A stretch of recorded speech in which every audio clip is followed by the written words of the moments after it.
Hallo und herzlich willkommen zu einem neuen, längeren Part wahrscheinlich von Genshin Impact. Und zwar hat das neben dem Geburtstag von Kadehara Kazuha einen weiteren Grund. Aber lass uns erstmal das lesen. Das Wetter wird kühler und es kommt die Zeit, in der sich die Berge rötlich färben. Kürzlich nahm uns Kapitän Beidou auf eine weitere Reise mit und wir machten am Yilong Pier Halt. Westlich des Yilong Piers auf der anderen Seite des Meeres liegt Fontaines Lumidous Hafen. Ich erinnere mich, dass du erwähnt hattest, nach Fontaine reisen zu wollen. Ich frage mich, ob du dich wohl gerade dort befindest. Nein, noch nicht. Falls das der Fall sein sollte, bitte ich dich, den Kopf Richtung Osten zu heben. Wir werden von der anderen Seite des Meeres aus zu dir schauen. Wir beide befinden uns auf unseren eigenen Abenteuerreisen. Wir haben uns schon lange nicht mehr gesehen. Die Erlebnisse und Eindrücke dieser Reise haben sich wohl längst zu grünen Bergen im Herzen verdichtet. Falls du Zeit hast, würde ich mich freuen, wenn du mir davon erzählen könntest. Keine Ahnung, warum grüne Berge. Vielleicht hat das irgendwas im Japanischen zu bedeuten. Naja, egal. Romaritine Blume auf der Salatia-Ebene. Ja, das in Fontaine? Hm. Oh, wobei die Errungenschaft können wir eigentlich auch mal schnell mitnehmen. Zerschlage die Taumelkräuter, die in der Wüste fliegen. Okay. Schließ Luftschlösser, Illusionen und Betrug ab. Ja, das haben wir zum Glück abgeschlossen. Der Grund, warum dieser Part so lang ist. Ich habe mit Candy über Sumeru die Story gesprochen. Und achso, ich war übrigens auf der Suche nach ein paar, wie heißen sie noch?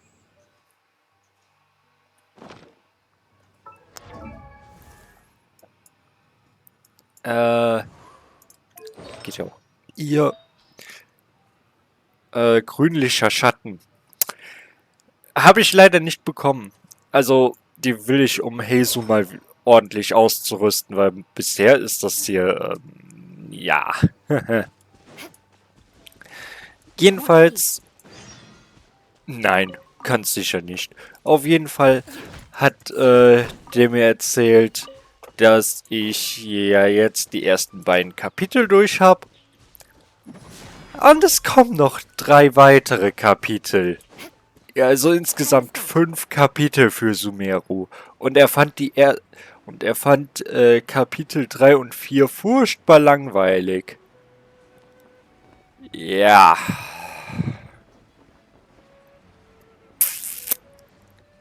Das...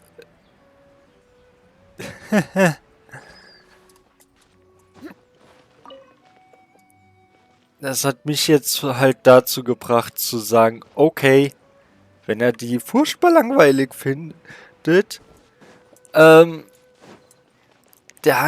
werde ich wohl mal dafür sorgen, dass das hier ein bisschen schneller geht, weil ich finde die Story ja bisher nicht nur, also zu den ersten beiden Kapiteln, die fand er etwas langgezogen bis gut, abgesehen von der Aussprache der Namen der englischen Sprecher, die war absolut grauenhaft. Aber okay, für die Leute, die es nicht wissen, Candy kommt aus Indien und die ganzen indischen Namen, die haben sie schlimmer massakriert als die ganzen deutschen Namen hier in Mondstadt. Oder Mondstadt. Eieiei. Da will ich mal den Deutschen sehen, der zum Mond Mond sagt. Also, das ist kein Zottmonte. Das ist ein Himmelskörper. Der braucht einen großen Namen. So. Was mache ich hier eigentlich? Ich suche nach der Silie für diesen Silienschrein. Aber keine Ahnung, wo die ist. Naja, egal. Also er hat ein deutlich positiveres Bild von der Sumeru-Story als ich. Und wenn er mir dann schon sagt, das nächste wird furchtbar langweilig, dann... oh je. Hört sich halt nicht gut an. Ja, ich habe weiterhin keine Lust dazu machen.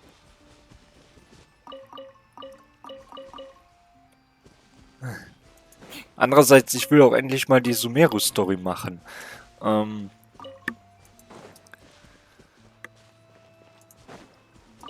Von einem anderen Server.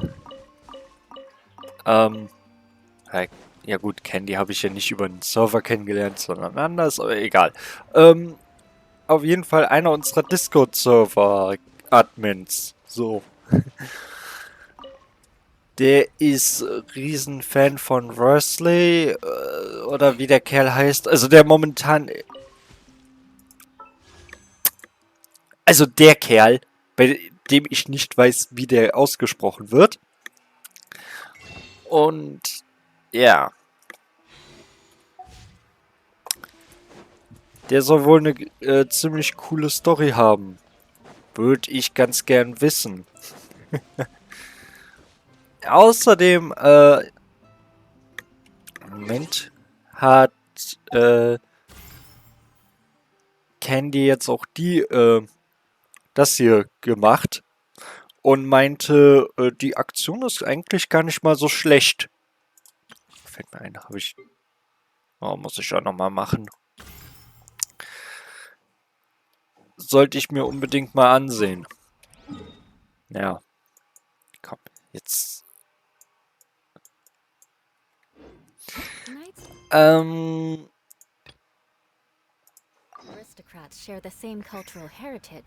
Wie viel Uhr haben wir denn? Ach, da müssten wir noch eine Nacht warten.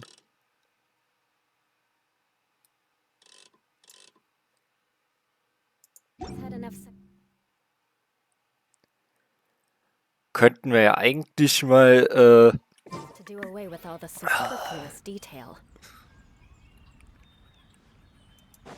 komm. Nutze ich die Zeit und, dann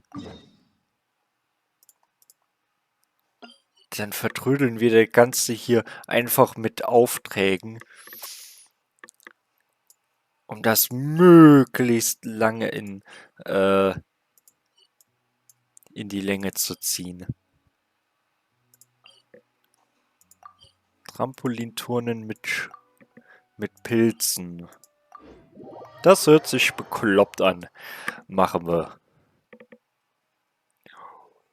Oh, Moment, wenn wir springen müssen. Nein, ich werde jetzt nicht wieder Xiao rausholen. Dann lasse ich den einfach nur 10 Minuten so bouncen. Und nix passiert. Ich meine, ich drück mich ja jetzt schon wieder aktiv davor, irgendwas zu machen.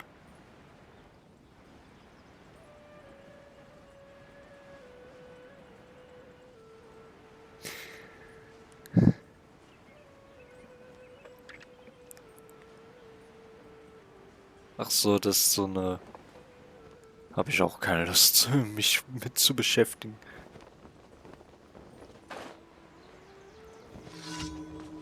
Ja. Time to scout.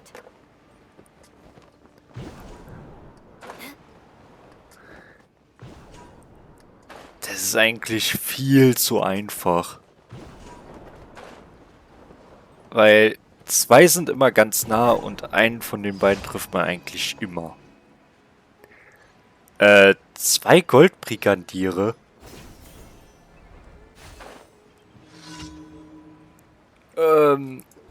Ja okay, die sollen stark sein, aber... Oh. So viel zu... Ich mach dich krank. Ich mach dich tot. Also, wir können uns gern nochmal treffen, aber nach der lahmen Nummer lass es lieber. Ach du je. Was waren das denn für zwei Witzfiguren? Die hätten noch einen Tiger gebraucht.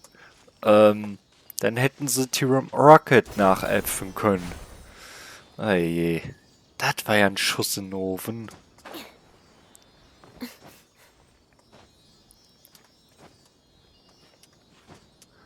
Hoppala.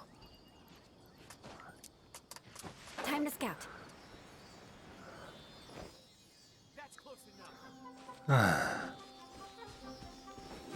Crush. Where do you think you're going? You won this one. Herzlichen Glückwunsch, du hast mehr erreicht als die beiden Pappnasen vor dir. Hey, er hat mich einmal getroffen. Hat zwar...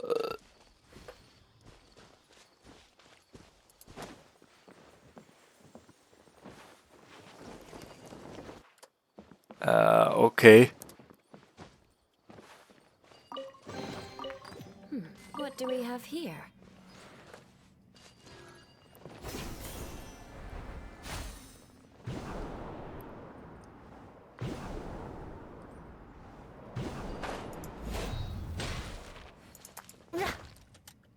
Ah.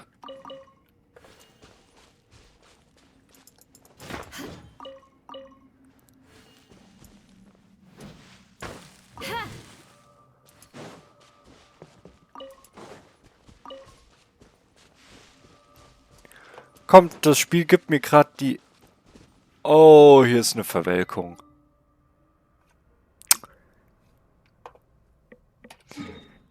Also wohin soll ich mit zu Asalai? Och Mann. Wechselt doch nicht dauernd, ob das oben oder unten ist. Das ist ja grauenhaft.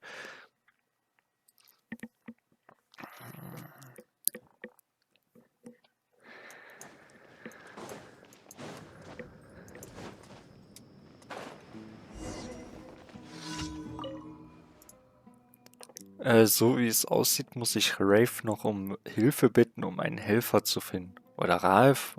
Keine Ahnung. Warum schaust du so missmutig? Reisende, es gibt etwas, was du gerne kaufen möchtest? Tut mir leid, der Laden ist im Moment etwas vergriffen. Aha. Ja, unser Dorf liegt in der Wüste und der Transport von Waren ist schon ziemlich umständlich. Wenn ich etwas einkaufen möchte, muss ich erst jemanden bitten, es für mich zu bestellen. Nee. Oh, komm zum Punkt.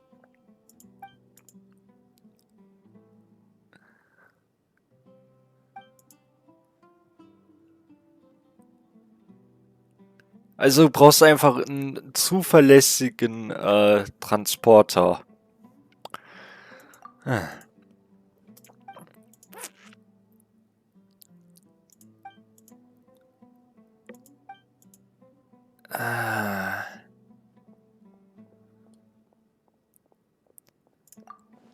Also, was soll ich machen? Rama verkauft Gewürze und ja, Jude scheint eine neue Ladung Gewürze bekommen. Sie, okay.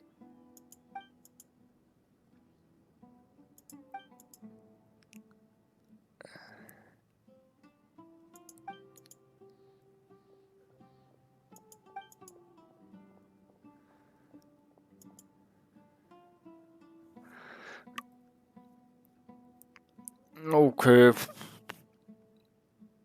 Ja, ich gehe mal bei Jude vorbeischauen.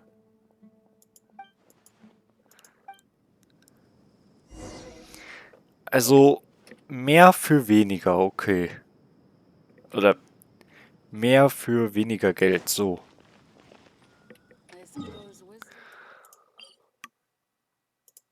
Ah.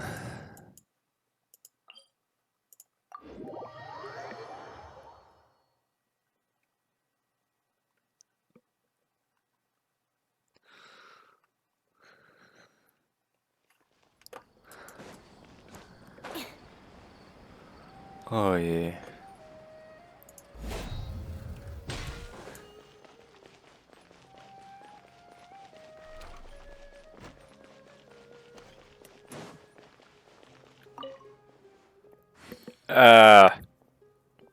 Wieso wurde ich zu G4 gebracht?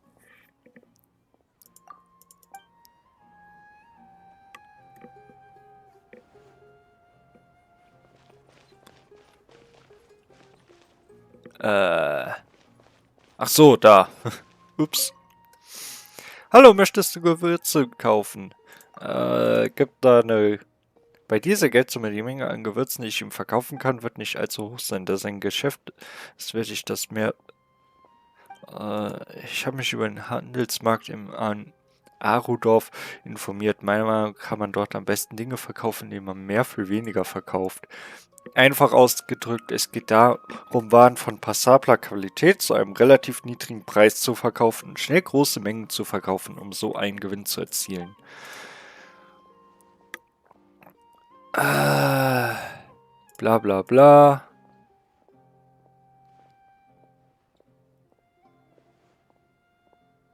Ja gut, ich schaue mich woanders um.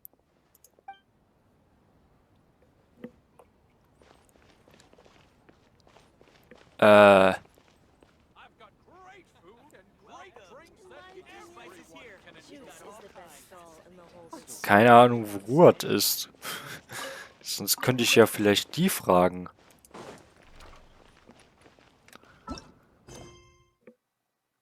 Ach, willst du... Ich kauf bei dir ein. Macht am Ende ja sowieso keinen Unterschied. Also soweit ich weiß, kriegt man immer die gleiche Belohnung.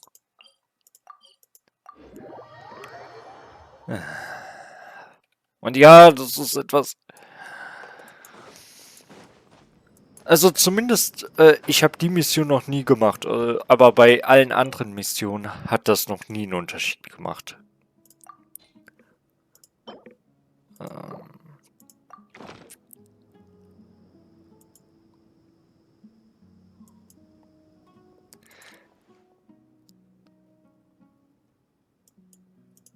Ja.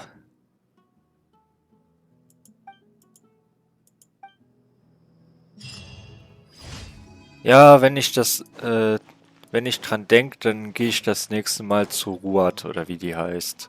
Oder keine Ahnung.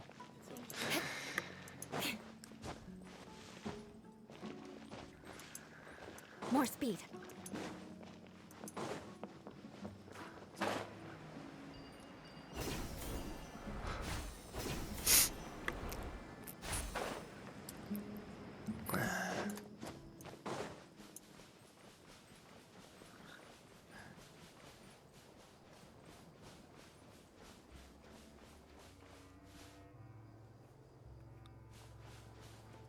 Also mit High Heels auf Sand laufen stelle ich mir auch interessant vor.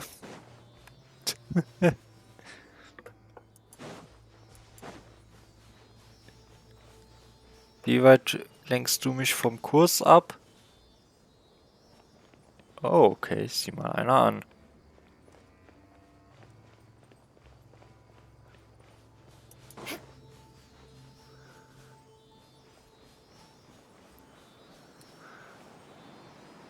Du hast mir sogar geholfen, das ist nice. I can put these to good use.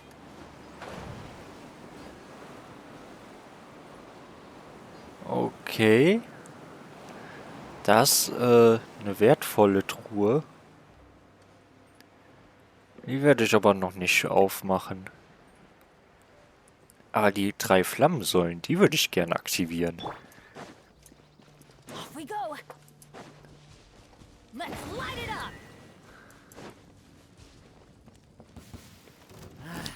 A new punch. Off we go. Adventure time. Ha! Off we go. Let's light it up. Oh. Adventure time.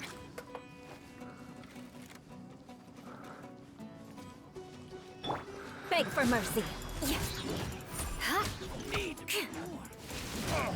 Das könnte sein, dass Bennett zu lange braucht, um aufzuladen. Becomes the hunted.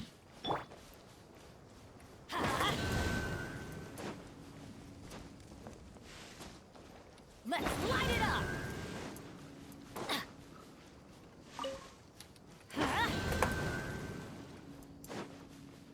up. Ist hier noch irgendwo eine vierte oder was ist los?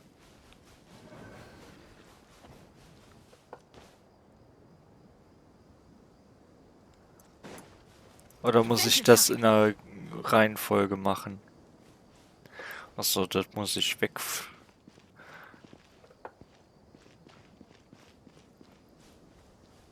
Nee, da drunter ist keine. Let's light it up. Ich will es jetzt noch einmal probieren hier. Ob das vielleicht einfach...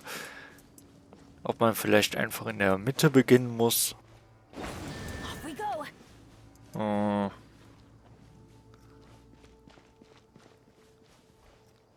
Adventure time. Ach so, hier ist noch eine. Ja, dann ist Benny aber die falsche Wahl.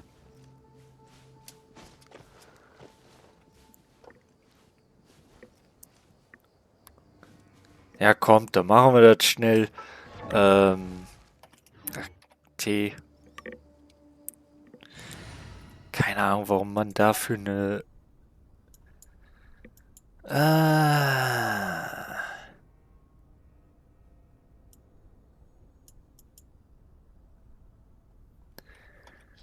Komm, machen wir das über die Schnellauswahl. Benny kurz raus. Amber rein. Amber, reporting.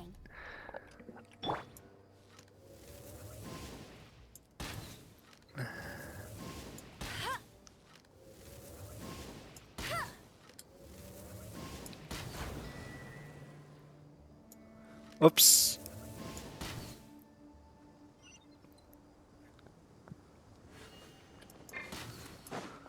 Ja, komm. Another target tracked down by Outrider Amber. Das dürfte so ziemlich das erste gewesen sein.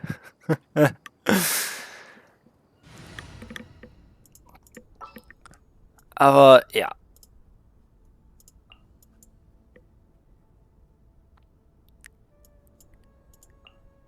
I won't hold you back.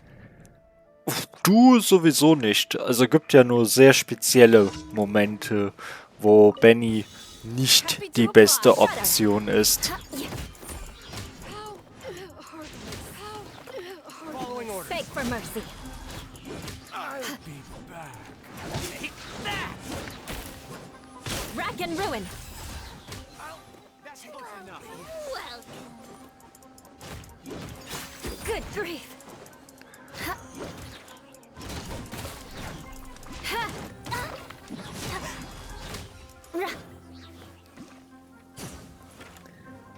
I condemn you.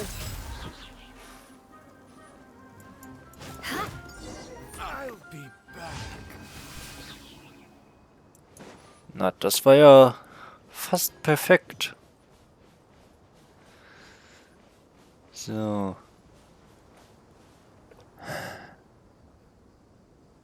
Und das ist halt so. Das ist so der Grund, warum ich Wüsten nicht mag.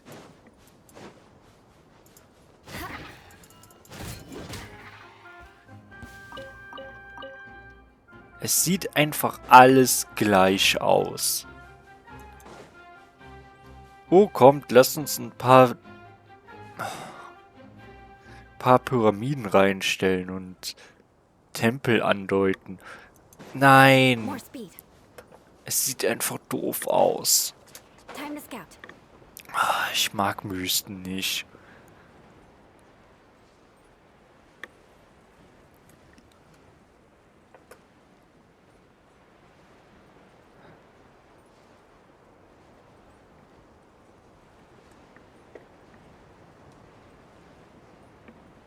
Ich meine, der einzige Grund, warum man in Minecraft eine Wüste vielleicht mag, das ist, weil Wüstentempel, weil man weiß, wie man mit ihnen umzugehen hat, einerseits keine Gefahr More sind speed.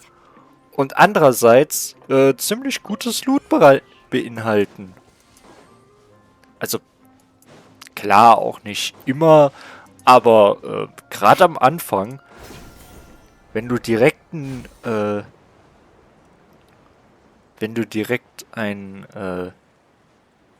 Wüstentempel findest, da gibt er dir ein gutes Startkapital.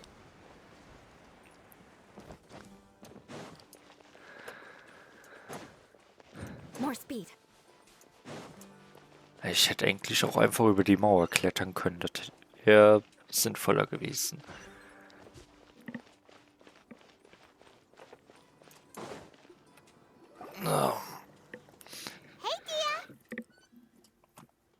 Ach so, ja. Right on time.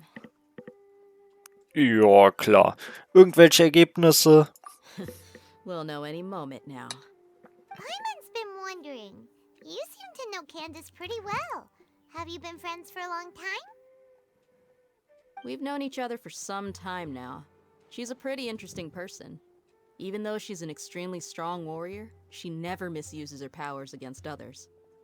Oh, Paimon knows what you mean. Like a lot of martial artists say, never take the fight outside the ring.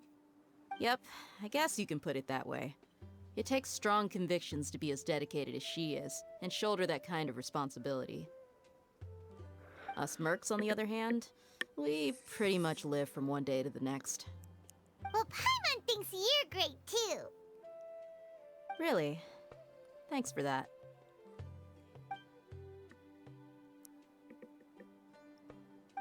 Oh, Sino's here, and he's pretty early too. Yes. I was here yesterday to help out a little. To help out? By doing what? Sharing some interrogation techniques. Oh, you mean you taught Candace some more persuasive methods? Right. Come on in, everyone. Come on, let's go inside.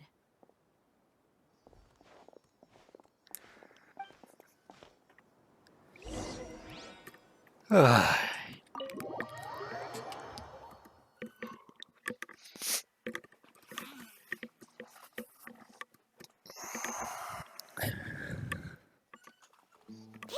where? Whoa, you look furious. Do I? Huh. What gave it away? Oh, there's no mask that can hide true bloodlust. Cover up your eyes, and it'll still show itself at the corners of your mouth. Perhaps I need to work on my composure. Still, it's perfectly understandable why I'm angry. I'm sure everyone present would agree. Yes, ma'am. Please, don't feed us anymore. We're gonna die. Well, looks like Sino taught her well. Candace ist jetzt ein Profi, ein guter Lehrer und eine gute Schülerin.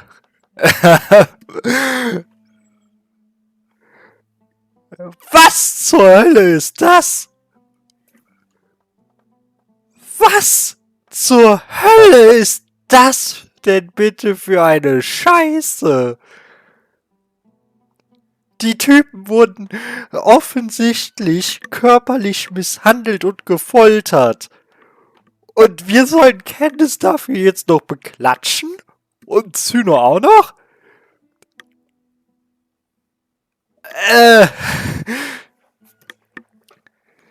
Ich weiß, in China ticken die Uhren ein bisschen anders als bei uns. Aber ich kann mich nicht erinnern, dass die chinesische Regierung offen Folter und körperliche Misshandlung fördert. Nicht mal unoffen. Also, ja klar, unoffen gibt's das durchaus. Brauchen wir gar nicht drüber zu reden, aber das wird dann meistens in etwa so gehandhabt wie in den USA. Wir alle wissen, was da abgeht. Aber, oder wie in Russland, mit gerade bei der Armeeausbildung. Deutschland ist da ja schon fast vorzeigbar. Aber WTF? Wie kann man denn bitte in seinem Free-to-Play One-for-All Game Missbrauch offen beglückwünschen? Hey.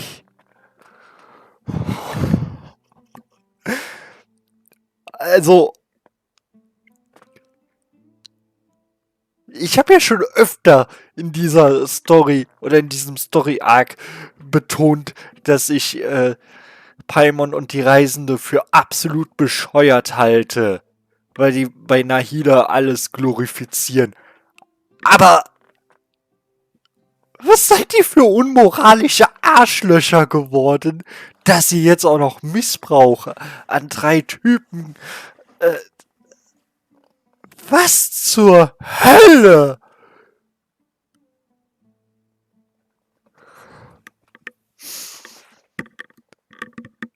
Sorry, dass ich hier jetzt direkt wieder festhänge, aber ich komme echt nicht drüber. Also...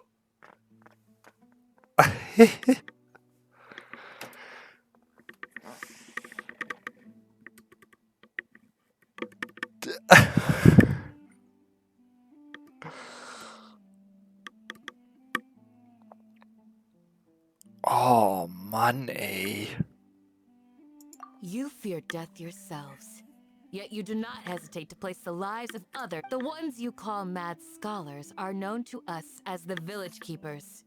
They are vital members of our community, and some even count them as family. You come here to my village, and you treat my people as nothing more than stepping stones towards your goal. Tell me, what would you do to you in my position? Ich muss gerade hier so auf Zyno gucken und mir denken, was passiert wohl, wenn man eine Genderbender-Version von Zyno erstellt? Ich meine, die Brüste würden in etwa direkt so hier raushängen. Also, wenn ich es da gerade mit der vergleiche, im Grunde haben die sich entschieden, genau die gegenteiligen Körperstellen abzudecken.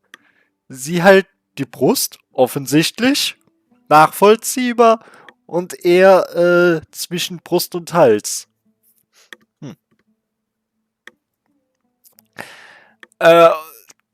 Ja, das sind so Gedanken. Ich versuche mich gerade von dieser Story abzulenken. Sonst komme ich wieder mit Missbrauch an. Mercy! Please have mercy! You've made your bed. We may all be desert dwellers, but there is one thing that I understand better than you. The resurrection of King Deshret will only result in war. And war serves no one. The people of Aru Village care little about which god is in power. Life may be tough and tiring, but we wish to preserve our way of life. A war would only cause us to lose all that we have. And that is not a responsibility that you can afford to shoulder. We understand. We're sorry. I'll tell you everything I know. Please, just let us go.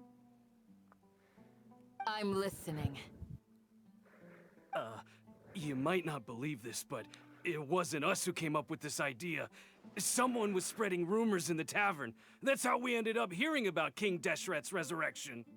Some mystery man told us that mad scholars will make the perfect sacrifice to usher in King Deshret's resurrection. They give their lives, and we can get anything we wish for.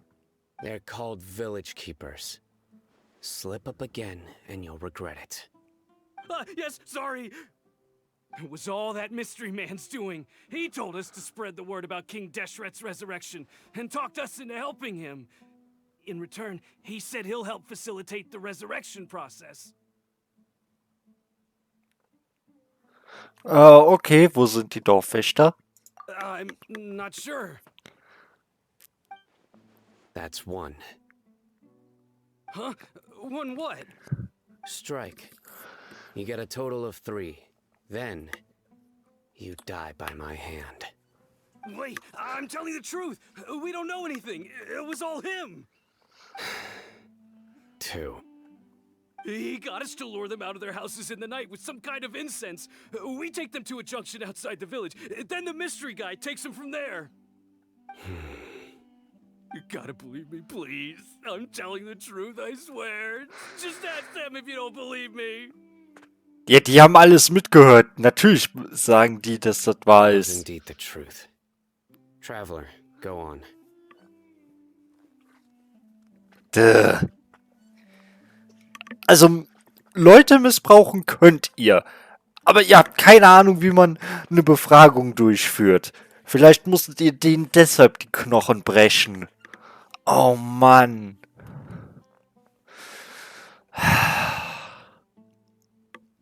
Hast du einen Verdacht zur Identität des Unbekannten? You have to believe me. If I knew that, I would have told you his name right away. I'm not risking another beating to keep his secrets. No way. That guy, he wears a cloak, and he's always careful to cover his face. He calls himself King Deshret's envoy. I believe I may know what's going on. Uncle Anpu? What do you mean?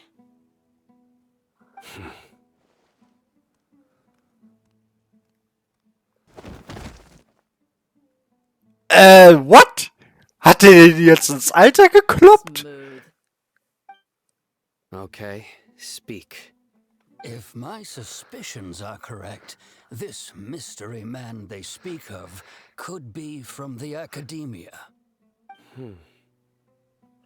Ja, Some time wow. ago, people from the academia attempted to take the village keepers away. I refused, insisting that they are part of our community.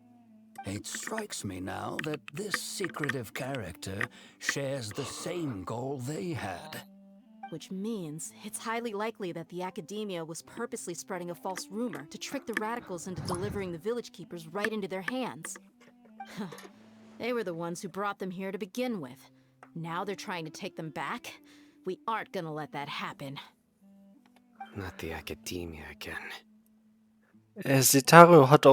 Setaria hat in Sumero auch gesagt, dass die Akademie die Gerüchte zur Auferstehung des Königs Deshret verbreitet. Just as I thought. But what could they want with the village keepers? People are nothing but tools in the eyes of the academia. A change in their plans likely means they found another way to exploit the scholars. Regardless, our top priority now is locating the village keepers. You're right. Isak is still waiting for news on his grandpa. Time to go. Let's leave the village and try to track them down. Yes. You got it. Candace, I'll let you deal with the radicals. Leave everything. All right. Let's meet back here once everyone's ready. Ja. Wäre schön gewesen, hätten wir uns schon beim ersten Mal uns aufteilen können. Heulen aus dem Elisa-Krankenhaus. Will ich mit denen allen reden? Nein. Wo ist eigentlich jetzt dieser Kerl hin, der eben absolut random hier aufgeploppt ist? Ernsthaft? Zyno, was hast du gemacht? Du hast die 3 verprügelt und ein Kerl ist einfach so erschienen. Onkel Anpu verschnitt mit Schwert. Wie? Ernsthaft, wie? Hast du einen Stand beschworen oder was? Wäre ja nicht das erste Mal. Oh Mann, ey. What scheme is the academia brewing now?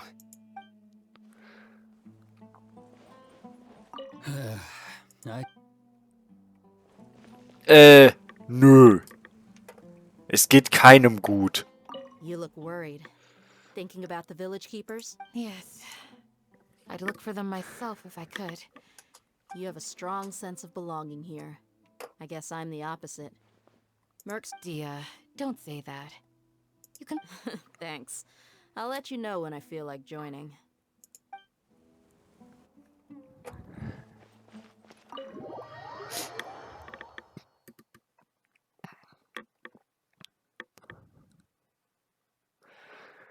Oh je.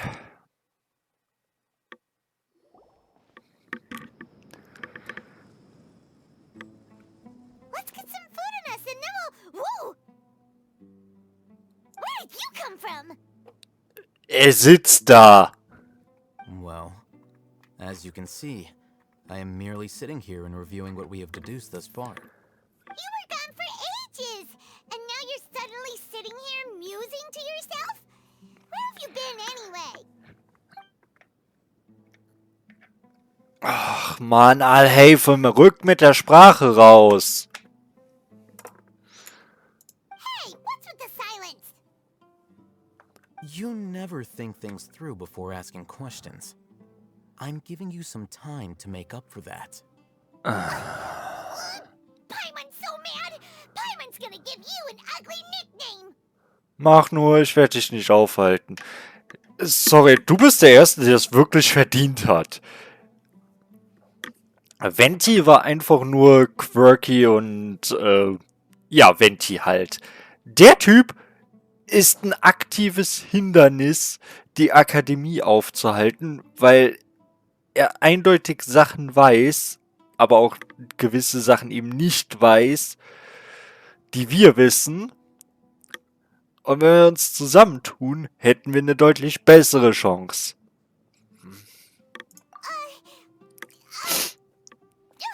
Never mind. Paimon's got nothing. There's just nothing super obvious to pick with this guy. It makes it so hard. Well, you've heard nothing to suggest I left this whole time. So clearly, I stayed in the village to investigate. Wir haben nicht mal gehört, dass du in das Dorf reingekommen Village bist. and keep searching for the truth of this matter. Yes? Yep. We're not gonna find... Enough with the silent treatment! Willst du uns Zeit geben, nochmal darüber nachzudenken? Nein! Der soll einfach mit der Sprache rausrücken. Mein Gott, wir waren jetzt schon draußen und haben da die Sachen rausgefunden, die er nicht herausgefunden hat. Und falls doch, dann haben wir ein ordentliches Problem mit der Story. Aber No. I'm just surprised that you decided to team up with him. Alhaven, you haven't helped us out at all ever since we arrived at Aru Village. Bold of you to question our choices. ja, das stimmt. Wie gesagt, er ist ein aktives Hindernis für uns. Yeah, you're all talk! While you were investigating, I had my own work to do, which I've now finished. Really? Paimon doesn't believe you. To be honest, we aren't really a team, so I have no obligation to inform you of my whereabouts. Not to mention that going separate ways allowed me to find some important information that you all had missed. Huh? Right here in the village? Correct. What did you learn? I'm going to take you to someone. But before that, you need to understand where she's coming from. What does that mean? How do you think the residents of Aru Village feel about what we're doing? In other words, do you truly believe every single word the villagers tell us? Ich vertraue niemanden, weder den Leuten im Dorf noch den Leuten in Sumeru. Nicht mal, damit meine ich nicht nur die Leute von der Akademie, sondern auch die ganzen Händler und so. You mean some of them lied to us? Hiding the truth does not necessarily equate to lying. Again, these people have their reasons. Remember what Candace said? Most people in Aru Village don't necessarily care which deity is in charge of Sumeru. That's because whether King Deshret or the Dendro Archon has power is of little significance to them. By contrast, the perils of their daily lives are ever-present concerns. They won't simply share everything they know with you without good reason. That's why you believed there was no further information to be found in this village. Der Hinweis liegt also bei jemandem, den wir kennen. Glad you're following along. Among those you have talked to, there's someone who was consciously keeping you out of the loop. In fact, she's been observing your every move since you arrived. The reason being, to someone who only wants to live their life in peace, any external factors introduce unpredictability into the equation. Those eyes. Those fierce eyes. You look like a real fighter. Don't change the subject. It's quite obvious that she's intimidated by Sino's authority and strength. Right. You were asking about the mad scholars. She corrected herself mid-sentence because she's aware that there are King Deshret fanatics in the village. If she sounds too friendly towards the village keepers, she could easily make herself the radicals' next target. I think it's been a few days since I last saw them.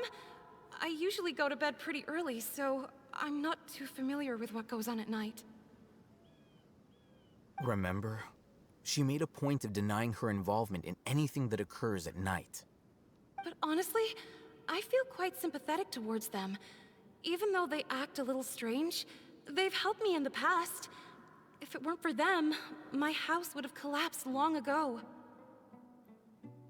After speaking to the village chief, it became clear that the village keepers had protected Aru village at night. In other words, the young miss was very much awake during that time. Then why would she lie? By getting involved with an outsider, she risks drawing unwanted attention to herself. As for why she might be so wary about all this, maybe you should ask her. I'll pass on this one. You said that she is afraid of me. If so, it's best if I stay out of this. We're on it!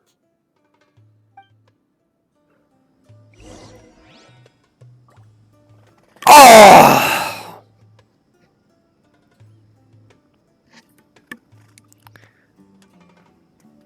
Au! Alhaven muss das machen. Die weiß doch, dass wir mit Syno zusammenarbeiten. Warum soll... Ja gut, Alhaven wird von überall und von jedem als Hündchen der Akademie erkannt. Also... Ach Mann. Warum sollte sie uns irgendetwas sagen? Ja, ich weiß, weil es der Plot so will. Aber es macht keinen Sinn. Time to scout.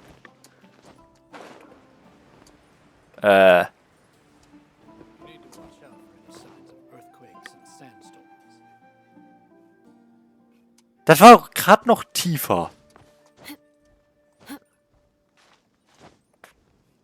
Okay. Ach Mann. Und ja, ich verstehe, dass man das wieder den Reisenden überlassen muss, aber verkürzt den ganzen Blödsinn doch einfach und lasst Alhaven sagen, was er rausgefunden hat. Woher weiß Alhaven eigentlich alles, was wir rausgefunden haben?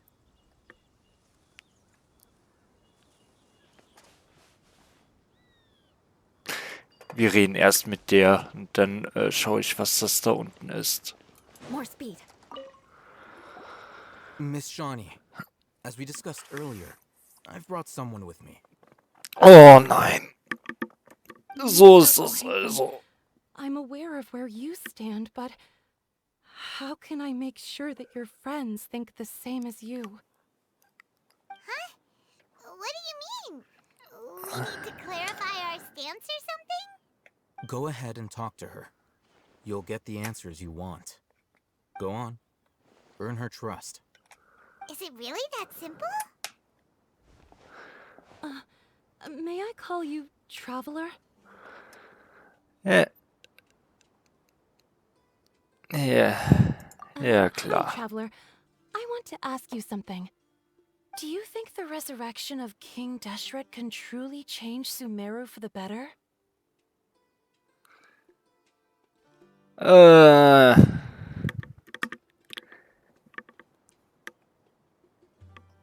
auf lange Sicht gesehen, keine Ahnung. Auf kurze Sicht, nö.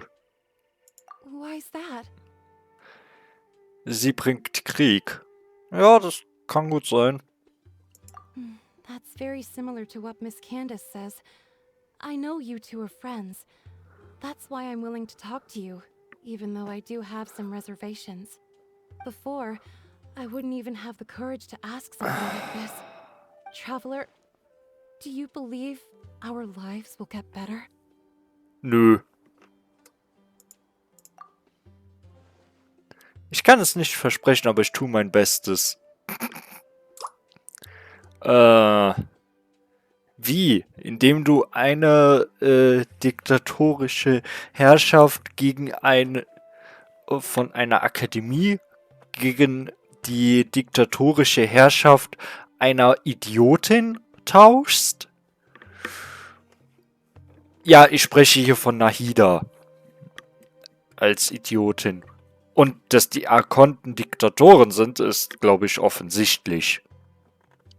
Ob man sie jetzt Gott, König oder Diktator nennt, scheißegal. Diktatoren sind es allesamt. Also Alleinherrscher. Ja. Ein Diktator muss ja nicht unbedingt etwas Schlechtes sein. Zhongli bzw. Rex Lapis war ja auch ein Diktator. Aber, ja.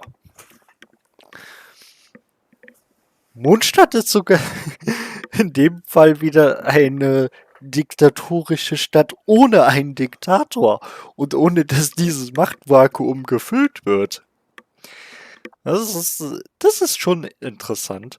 Naja. Yeah, we came here from another nation, so it isn't wrong of you to be weary. And we aren't really residents of any one nation. But even so, we've met lots of people from different places, and we've always fought for what we believed in.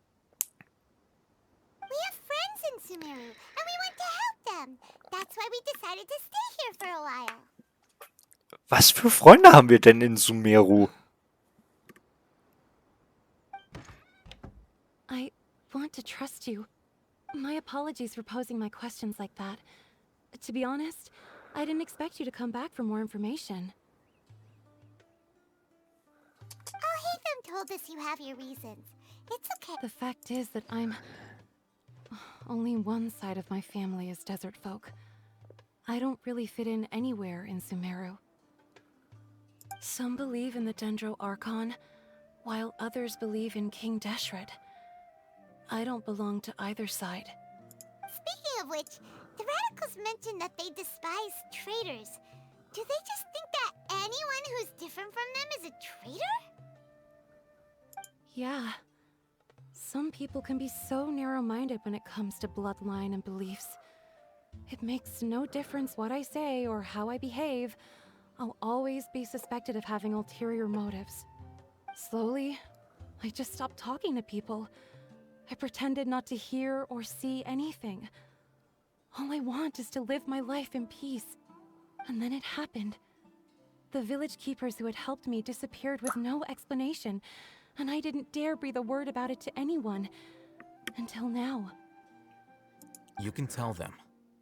I'm sure she'll keep your secret. All right.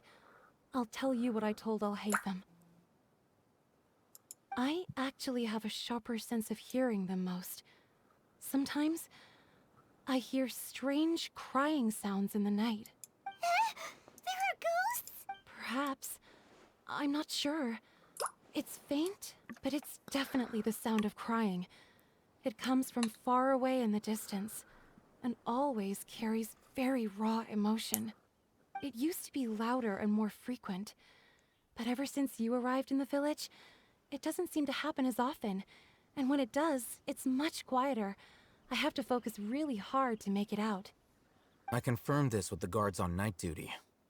They also have someone with a good ear, and he's heard similar sounds at night. But because we're in the middle of a desert, you would rather believe that they are the cries of beasts than ghosts. Kannst du bestimmen, wo das Geräusch herkam? There's really nothing around these parts, except for an old hospital not far from the village. I think they used to use it for treating Elazar, but it's been abandoned for years. Ah, dann müssen wir trotzdem zu dem Krankenhaus. Okay. Let's go.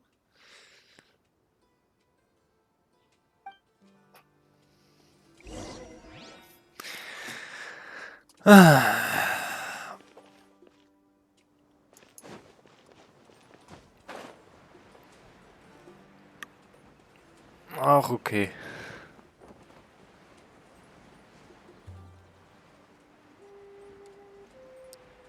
Was sind das? Datteln.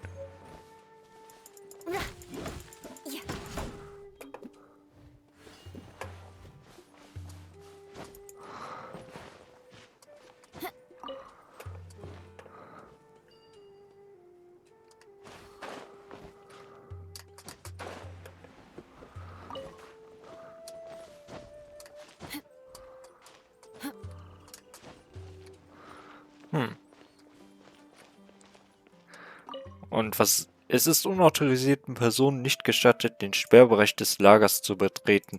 Was für ein Lager? Ach so, die öffentlichen Güter des Dorfes werden dort aufbewahrt. Okay.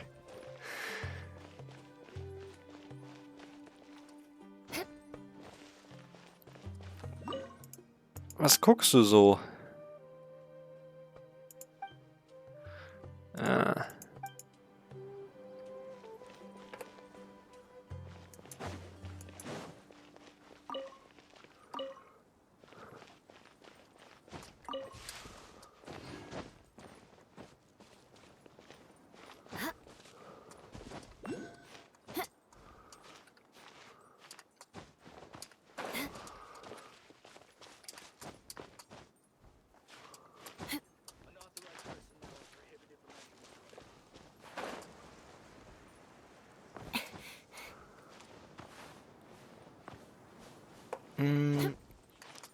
Doch, da komme ich hoch.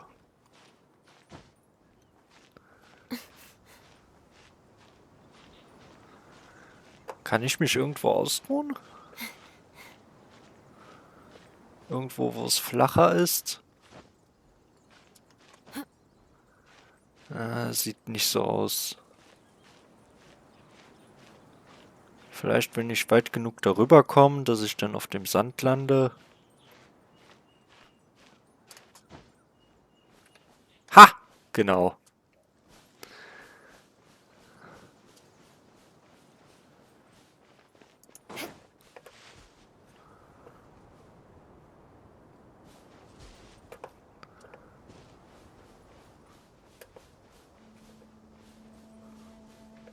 Ist es unter mir oder über mir?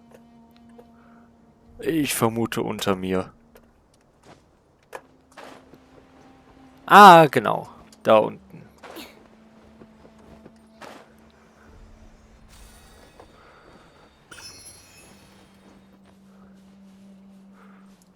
Euch lasse ich leben,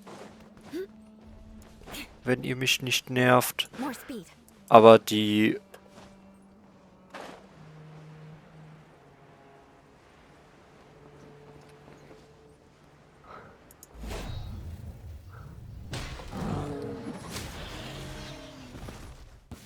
Was bist du?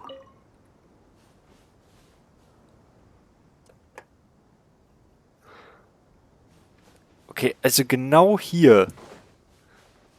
Aber noch weiter unten.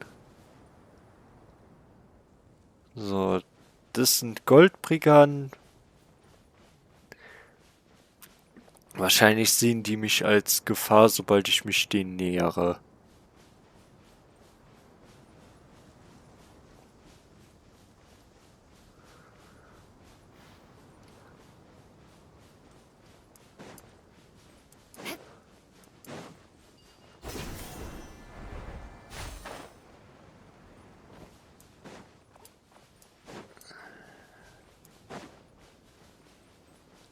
Bin ich eigentlich der Einzige, der Wüsten nicht mag?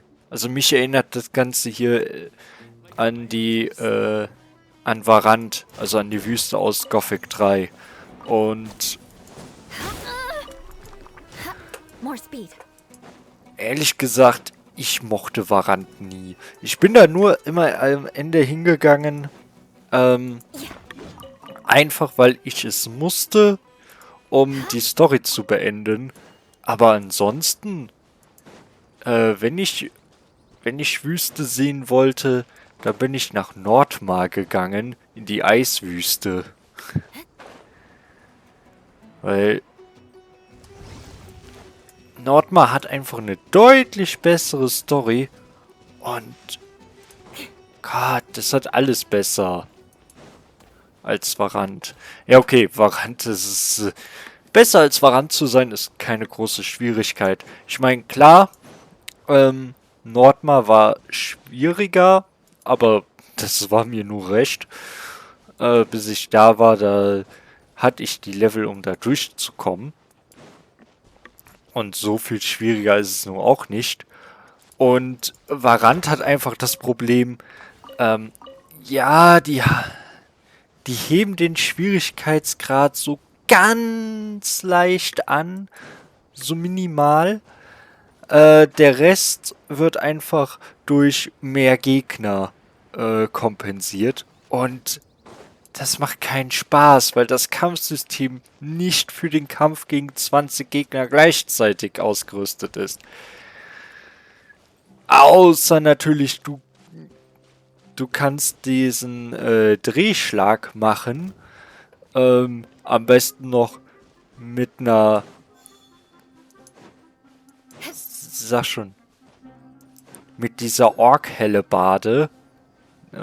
Einfach weil das die stärkste Waffe im Spiel ist. Dann geht das. Sofern du genug Dings hast. Genug Ausdauer. Um das allerdings nutzen zu können, musst du zuvor... Ah, stimmt. More speed. Musst du zuvor halt Dings haben. Ist das schon?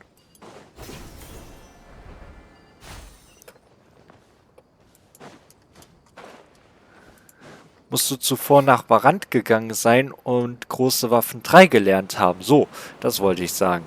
Und ja.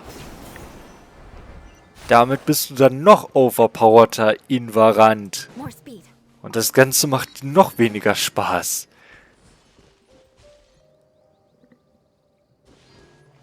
Und dass da jede Menge Quests der Marke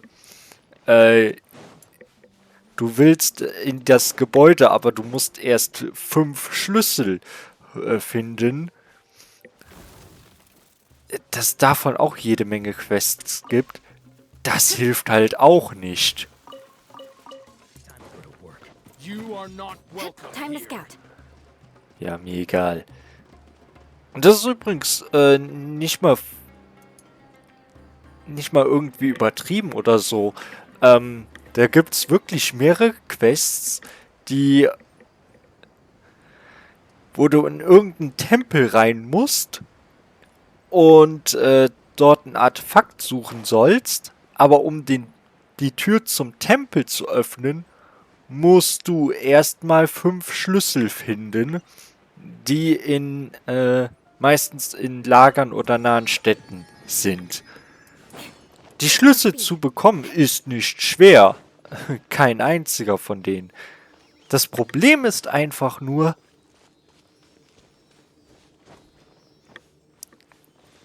es ist eine Zeitverschwendung sondergleichen. Das leblose Dar al-Shifa. Aha.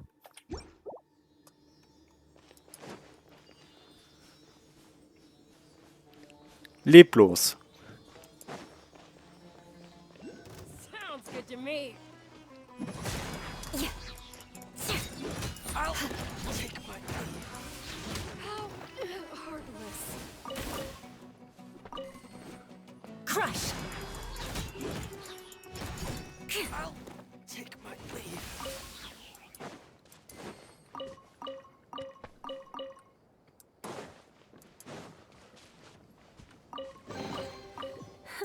At least Oh, is this the place? It's in terrible shape, and there's sand everywhere. Empty and forgotten. An ideal place to hide people. I'll be back. Where do you think you're going? I'll be back. Ihr seid keine Terminatoren. Absolut nicht. Monsters, watch out! Freeze to the core!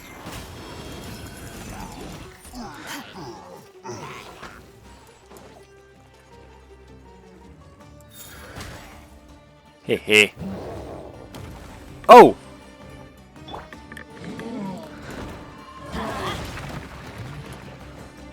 Teamwork is dreamwork! Beg for mercy!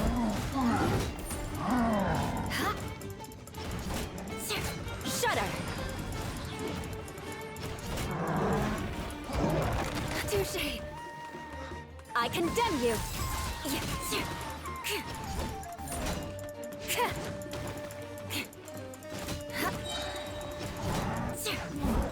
Hui!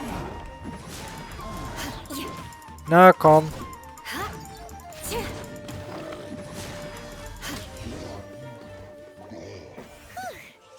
were easier to deal with than Paimon had expected. Was für eine Art Gegner hast du denn erwartet? Super strong bandits? Or monsters taller than buildings dropping out of the sky? Or, you know, something like that. He looks super serious. We gotta stay on our A game too. This is the one.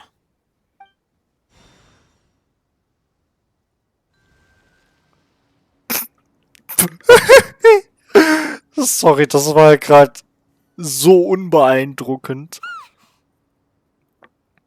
Let's go in and take a look. Was erwartest du denn, Paimon?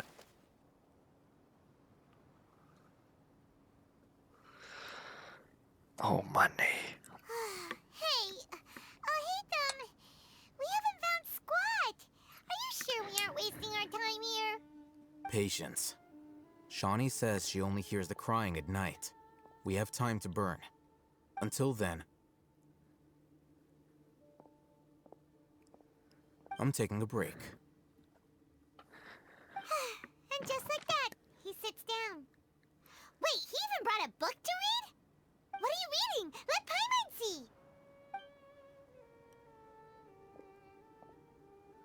Okay, sure. Huh? The natural position, which is the positional propensity of an entity in natural motion in contrast with an object in forced motion? Huh? When free from external influences, every entity displays the tendency to follow its natural trajectory? So, you got that? Oh, Paimon gives up. You keep reading your book. See ya. How is he so relaxed? Look at him, reading an impossible book in a creepy place like this. Vielleicht sollte ich dir das Lesen und Schreiben beibringen, Paimon. Vielleicht solltest du einfach mal erwachsen werden und etwas lernen. Na, wir lehren sie lesen und schreiben. Hey, Paimon's your Tibet travel guide. Paimon knows plenty of useful stuff already. And anyway, it's not Paimon's fault that the books people read in Sumeru are so complicated. Also im gesamten Inazuma-Arc warst du komplett useless. Und... je.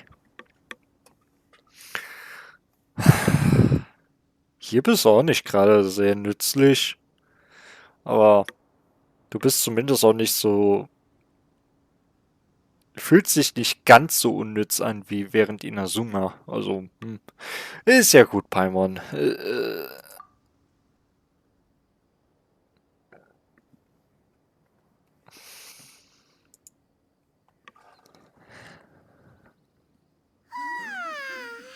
Paimon's getting so sleepy.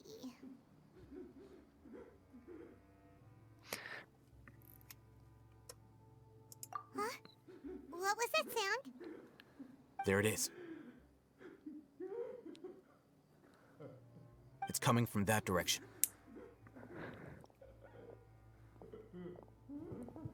Is the sound coming from here? Huh. Paimon's not seeing anything. Warum hört sich das für mich an wie ein, Dings? Wie eine Hyäne. It's from below. But there's no way we can get down there. Something is off about the interior here.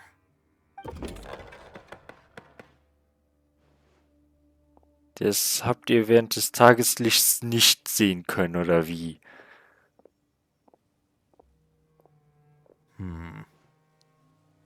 As I thought, there's a hidden structure. Wow. It's like they tucked another hospital into this one. Oh, it looks like there are other mechanisms around here. Let's keep exploring.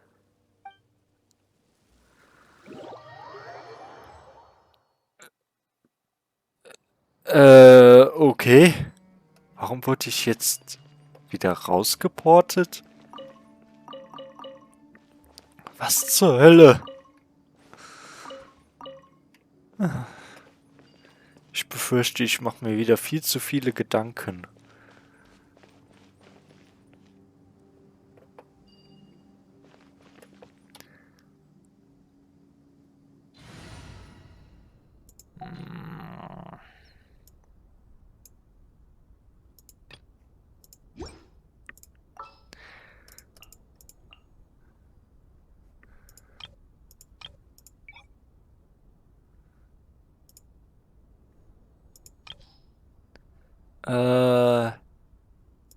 Dentro.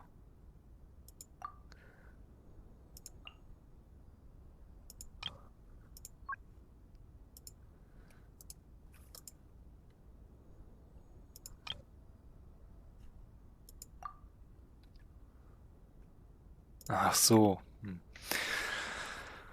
Was nehme ich denn dann noch?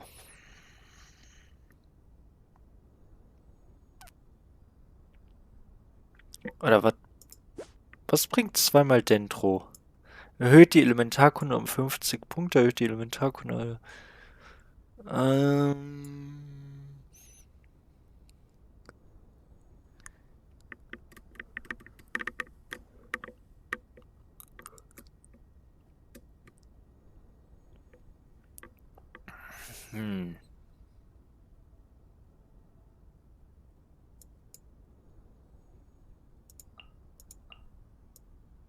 Nee, die benutze ich ja auch null.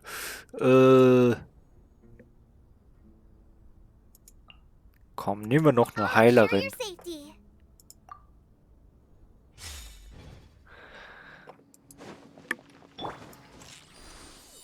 Oh.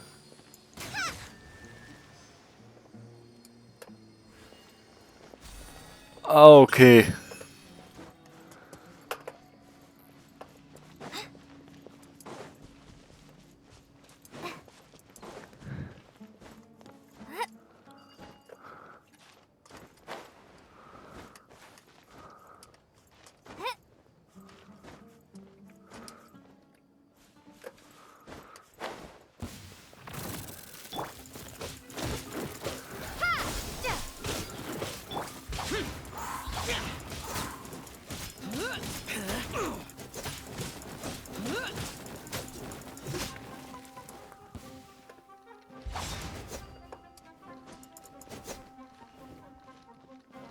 Sag mal, du willst da einfach...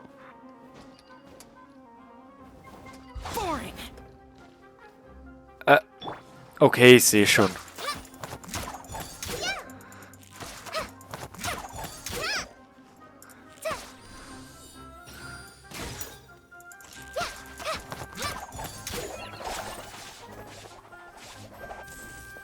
Natürlich.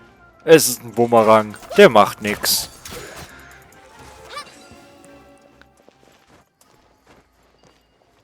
Ich weiß, was der Bumerang in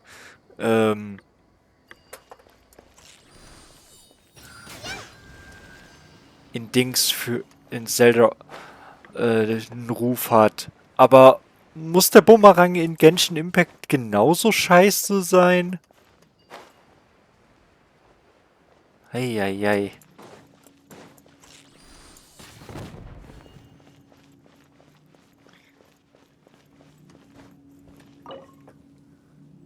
Uralter Schlüssel. Ah, den kriegen wir dann jetzt während der...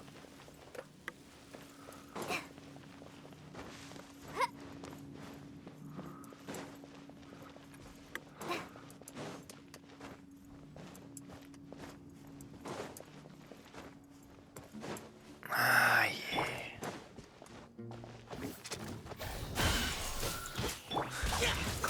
Useless.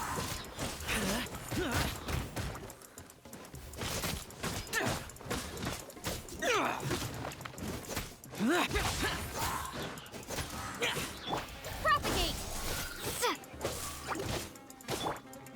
I must leave no stone unturned.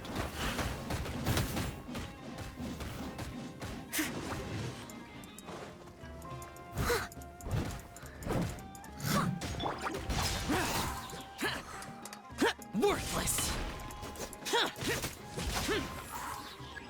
Och nö.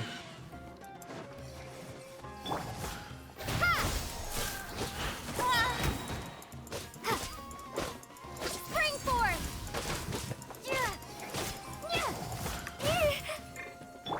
Leave it all to me. Eigentlich jetzt ziemlich dämlich Noelle mitzunehmen und Xiao, die halt so null mit Dendro interagieren können, ne?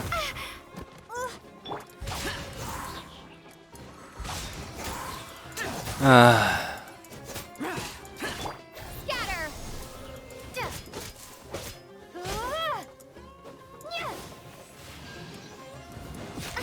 au.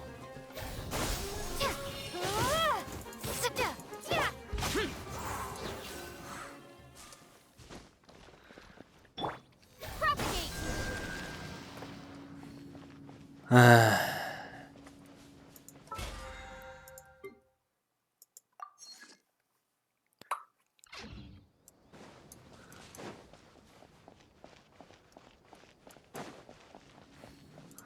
Ob ich doch wieder auf Euler tauschen sollte?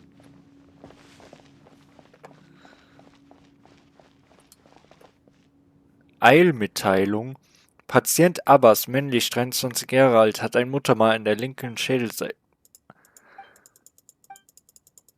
An der linken Schädelseite ist linkshändig. Da der Krankheitszustand weiterhin überaus ernst ist, schwebt er in akuter Lebensgefahr, Todesgefahr. Ohne die Behandlung durch einen Spezialisten ist das Leben des Patienten, sobald dies entdeckt wird, muss sofort eine Benachrichtigung erfolgen. Du darfst die Hoffnung nicht aufgeben und musst optimistisch bleiben. Wisse, dass alle unter dem Blick der Götter stehen und gib auf keinen Fall auf. Aufgrund des hohen Alters des Dokuments und des damit einhergehenden schlechten Zustands ist der restliche Text nicht mehr entzifferbar. Okay. Mahlzeit dieser Woche. Ernähre dich gut, mache regelmäßig Ruhepausen und bleib bei guter Stimmung. Montag Minzbohnensuppe, Tahin, Mittagessen, Currygarnelen und Panipuri als Abendessen. Dienstag Salat und Biryani, Mittagessen, Fisch in Milchsoße, Kartoffelbrot, Abendessen. Okay. Mittwoch Shakshuka und Bohnenreiskuchen, nur Mittagessen. Der Rest ist leer. Okay. Also am Montag gibt's 3 vollwertige Mahlzeiten, am Dienstag fällt das Frühstück aus und am Mittwoch gibt's nur noch. Okay. Schichten dieser Woche. In einer Notfallsituation bitte sofort den am jeweiligen Tag diensthabenden Arzt verständigen. Montag Ibrahim, Dienstag Lea, Mittwoch Amudi, der Rest ist leer. Oh. Alte Vase, du blickst in den Flaschenhals hinein.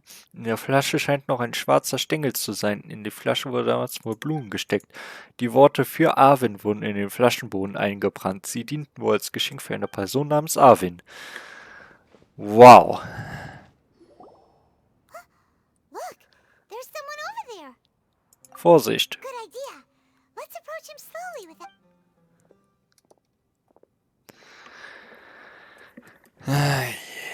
Wait.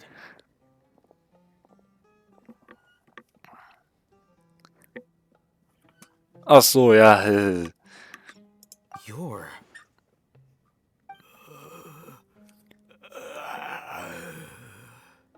He can't speak, and his eyes are unfocused.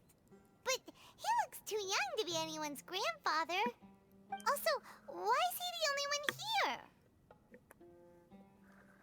Didn't expect to see him here. You know him? He's Razak, a senior of mine at the Academia. He's a scholar too? Is he the kind that holes up in a forest and mumbles stuff about training? No. And that's the problem. Razak was never involved in any of those things. He never trained in the forest, let alone reach Satyavada life. Und wie konnte das dann mit ihm passieren?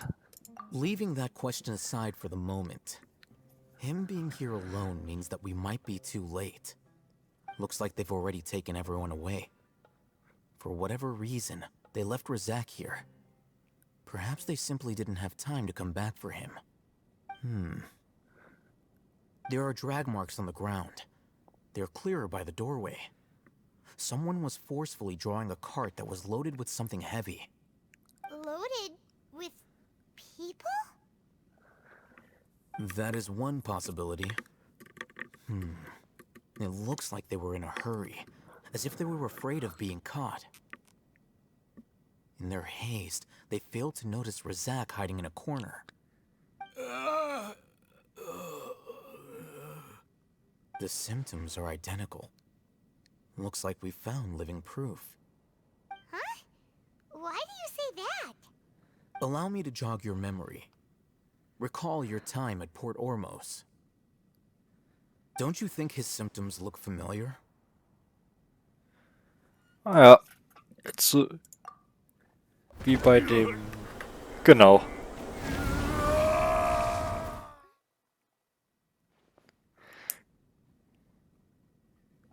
Ja, der Verrückte von der Goldbrigade. Oh, now that you mention it, they're acting the same way. Correct. The Academia is behind all of this. It isn't difficult to deduce their rationale. First, the Academia spread a false rumor of King Deshret's resurrection, Emphasizing the role of the village keepers, the mad scholars who were exiled to Aru village. These rumors were all the persuasion that the radicals needed, and those based in Aru village leapt into action. Unbeknownst to them, of course, in rounding up the scholars, they were actually helping the Academia. As well as being able to exploit the radicals for their own ends, this scheme has one further advantage to the Academia. all the risks and responsibilities are offloaded onto King Deshret's followers. Life for the desert dwellers has been brutal ever since King Deshret's death all those years ago. Beneath the surface, feelings of desperation are widespread. Many would give everything they have for the prospect of something better. Anyone looking to exploit that for their own ends simply needs to make a few empty promises. Even if complications arise, people will see that those involved are all followers of King Deshret, And look for no further explanation than differences of belief. A deep-seated mistrust of the desert and everyone in it by the rest of Sumeru will make sure of that. The notion of an academia plot wouldn't even cross their minds. It may seem like a simple strategy, but it is able to work wonders under Sumeru's current circumstances. Oh, that makes a lot of sense. It's in line with the village chief's theory, too. But there's still one very important question. wasn't it the academia that brought the scholars to Aru Village in the first place? Why does it want them back now? Throughout this process, one thing has changed. The scholars' identity. First, they were scholars. Then, they became lunatics. After that, they were exiles. And finally, they become missing persons. Okay. An exile is still patently a living, breathing human being. But when someone becomes a missing person, that is brought into question. If you can't find someone, you have no way of knowing what exactly happened to them. That makes missing people an ideal resource. Resource? For what exactly? One possibility is that the information in their brains could be extracted into knowledge capsules. Extracted? You mean, and knowledge comes from people's brains? With the technology of the Sumeru Academia, it's entirely possible. Perhaps the process caused them great suffering, which is why they cry out in the dead of night, when no one is watching them. So, the human brain... Nope, nah, Hyman doesn't want to think about this. Oh je. Und woher weißt du denn von der Technik? I'm the Academia scribe, after all. I'm familiar with their projects. Anyway, judging by Razak's state, the contents of a divine knowledge capsule were extracted from his mind. But something went wrong in the process. Or perhaps his curiosity got the better of him, and he used such a capsule for himself. But Hyman's a little confused. Can they just use anyone's brain? Nein, falsch. Die meisten dieser wahnsinnig gewordenen Gelehrten waren im Wald mit der göttlichen Erkenntnis verbunden. Man kann sogar sagen, dieses Wissen hat mit den Fatui, Eldator und Scaramouche zu tun. Sie nutzen es, um Scaramouche in einen Gott zu verwandeln. The look on your face tells me you've realized the answer. Die Akademie braucht Leute, die mit der göttlichen Erkenntnis in Berührung gekommen sind. Ja, Wichtigste haben sie jetzt aber ausgelassen. Und zwar, dass selbst wenn diese Leute damit in Berührung kamen, sie können es nicht handeln. Das ist zu viel. That's right. To some scholars, gaining knowledge about the gods is their entire life's pursuit. Extracting canned knowledge is just one of the extreme measures they turn to. Ach so, ich hab wieder. However, I can't help but wonder, what do they seek to gain from divine knowledge? The Academia is going out of their way to look for forbidden knowledge, but what is their ultimate goal? I've spent quite some time trying to analyze the contents of the divine knowledge capsule, but to no avail. It seems like my way of thinking is too different from theirs. You mean you're not even slightly interested in getting your hands on this forbidden stuff? All scholars seek to expand the horizons of knowledge, but I'm not particularly interested in gods, so I don't share their degree of zealotry. Extracting information from people as if they were lifeless objects? If this is the direction of academic progress, then the Academia may as well shut its doors. Sounds like you're really against all this. Of course. The Academia's actions run contrary to their rules. Whether it be academics or knowledge, everything has its boundaries. If those lines are crossed, the rules and order that govern everything in the world will be destroyed. This matter needs to be corrected, just like fixing a typo in a book. Wait, didn't you step in to help because you felt sympathy for those poor people? Not to be callous, but no. My criteria are a little more restrictive than that. There is no shortage of suffering in Sumeru, and the same can be said for the rest of Teyvat as well. What do you plan to do about that? Save every last person? Probably not. Paimon's not sure. Tja, deine Absichten sind spezieller und persönlicher. Wow. Toller Beitrag zu diesem Gespräch. Aber meiner Meinung nach könnte es auch ganz einfach so sein, dass die Fatui den weiß gemacht haben, sie brauchen das göttliche Wissen für irgendetwas und damit die ihr eigenes Ding drehen können. Oder um die, sag schon, um die Zaritza noch weiter zu stärken mit dem Wissen der Göttin der Weisheit, Rukkhadavata. Wäre absolut möglich, weil das wäre ja auch nicht das erste Mal, dass die Fatui die Bewohner eines anderen Landes für sich arbeiten lassen, weil die anderen Leute einfach vollkommene Idioten sind. You can say that. Simply put, I don't blindly place my faith into strength or heroism. I do what I want. The Divine Knowledge Capsule is something I want to investigate in full. That doesn't mean I'm willing to take action for the sake of a few strangers. Er lehnt zwar höhere Gerechtigkeit und Verantwortung ab, aber er kennt die Logik von extrem. Hyman's been wanting to say this for a while. There are a lot of bad guys in the academia, but you're not one of them. You're their weirdo. You're probably right. Though I must say, I quite enjoy this feeling of being the odd one out. Uniqueness is also an asset, is it not? Wow, that's a great way to think about it. Hyman's really impressed. If only Miss Shani had a similar mindset, her life would definitely be a lot easier. I'm just a more likable person than her in general. There's nothing more to it than that. Tja, was machen wir mit dem? He won't last long if we leave him here. Let's take him with us. We'll work out our next step after we return to... Ja. Und nein, ich finde nicht, dass Olahayfum ein guter Kamerad ist. Ich würde eher sagen, er ist ein guter Verbündeter, aber kein Kamerad. Ein Kamerad ist jemand, auf den man sich verlassen kann. Schwarz... Ah, okay, das war der Baum da hinten. Schwarz getrübte Zuckerdose. Es wäre nur schwer vorstellbar, dass dieser schmutzige Tontopf einstmal zur Aufbewahrung... Ach, was auch immer. Staubiges Gedeck auf der Stütze steht Arvin. Wieso steht da Arvin? Hakim. Also, ich wundere mich, weil hier stand doch auch Arvin. Genau, für Arvin. Warum hat der Kerl 2 Betten?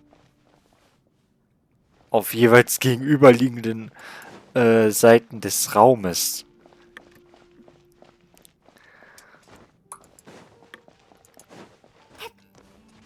Oder es gab 2 Arvens. Könnte natürlich auch sein, aber...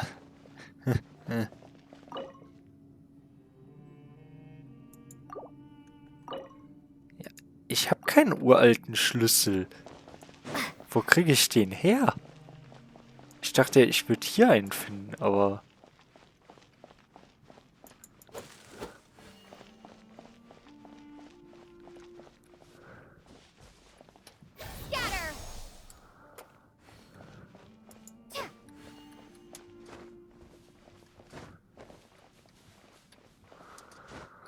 Ah, je. Ey, ich bin aber froh, dass ich mir keine Gedanken um Werbefreundlichkeit machen muss. Weil, wenn, würde ich jetzt ordentlich Ärger bekommen bei dem Video. Also nachdem sich offen für Missbrauch eingesetzt wurde. Also, dass es okay sei, andere zu missbrauchen. Gott.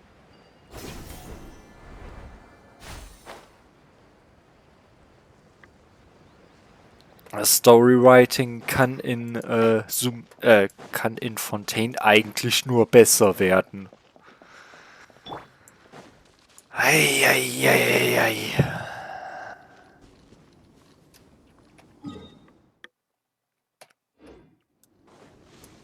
Einfach hier rumlaufen? Ja.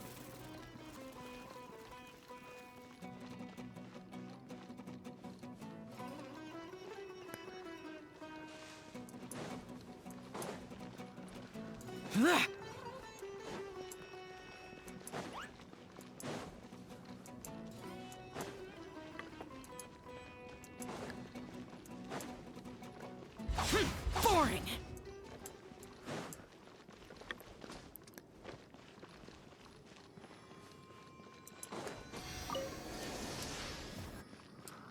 Warte mal. Useless.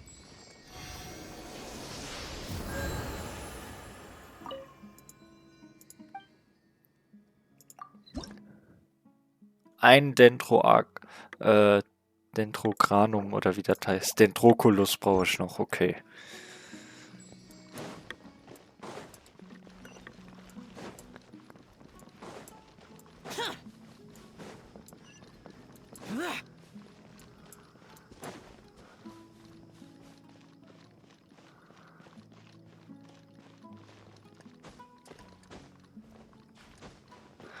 Übrigens, ich wüsste momentan keinen, den ich hier Kamerad nennen könnte in Sumeru.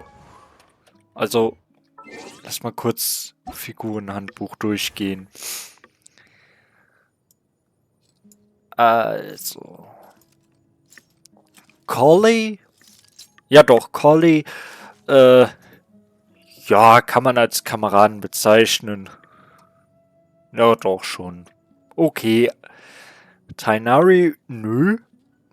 Der ist einfach der Chef von Collie, aber der hat jetzt auch keine... Nö. Dory auf gar keinen Fall. Das ist einfach nur eine Händlerin, die sich nur für sich selbst interessiert. Candace sehe ich auch nicht als Freund. Zyno absolut nicht. Nilu? Nö. War halt das Mädchen, das auf dem Sub-Zeros Festival getanzt hat, aber mehr nicht. Storymäßig habe ich auch keine Ahnung, warum die ein 5-Sterne-Charakter ist, aber Candace nur 4. Naja. Nahida ist absolut keine... Also, von der... Ja gut, sie ist insofern eine Kameradin, dass wir jede Menge mit ihr zu tun haben. Aber, boah, bei solchen Kameraden brauchst du keine Feinde mehr. Layla, Farusan sind nicht aufgetreten. Wanderer, also Scaramouche, definitiv kein Kamerad bisher. Yao Yao nicht aufgetreten. Al-Haytham ist kein Kamerad. Das hat er selbst gesagt. Dea ist... Sobald sie uns sagt, dass wir ihre Freundin sind und dann ist sie eine Kameradin, aber vorher nicht. Mika ist kein Sumeru-Charakter. Kave ist noch nicht aufgetreten. Beiju ist kein Sumeru-Charakter. Kirara ist nicht aufgetreten. Bist du... Okay, die ist aus Inazuma. Okay. Lynette ist aus Fontaine. Lyné ebenfalls. Freminette kenne ich gar nicht.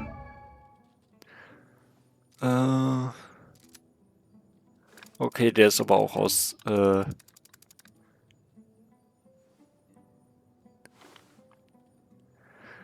Sumeru. Nuvillette, ebenfalls Sumeru, hat irgendwas mit dem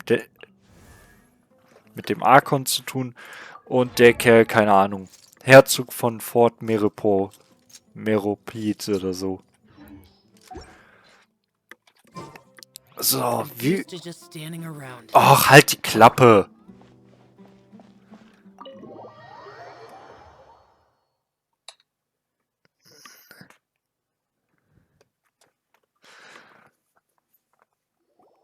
We're back! You must be tired. You should rest and take some water. What's the situation? Who's this? Unfortunately, somebody who's too young to take on the role of Isak's grandfather. Nevertheless, he's one of the people we're trying to find.